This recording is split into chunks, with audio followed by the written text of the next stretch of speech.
Okay everybody, real quick video today on how to replace the air filter in your Dodge Dakota or Durango. So once you get the hood popped, you're going to release these 3 clips on the front, and then there's a clip on the left hand side where my left hand is as well. Once those are released, you'll lift the front of the housing up and slide the back housing to the right, and it'll slide out of those little notches. Then you'll remove your old filter. It's also a good time to get some compressed air or a towel and wipe out the inside of this your the air box, because it's usually got leaves and trash and other stuff in it.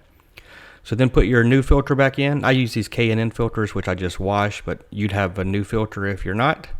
Get your new filter in, slide the back in into the notches, and then slide to the left to lock it in place. And then just pull the clips back up, the one on the left and the 3 on the front, and now you're good to go. Hope this helps. Let me know if you have any questions or needing help. Thanks, and see you next time.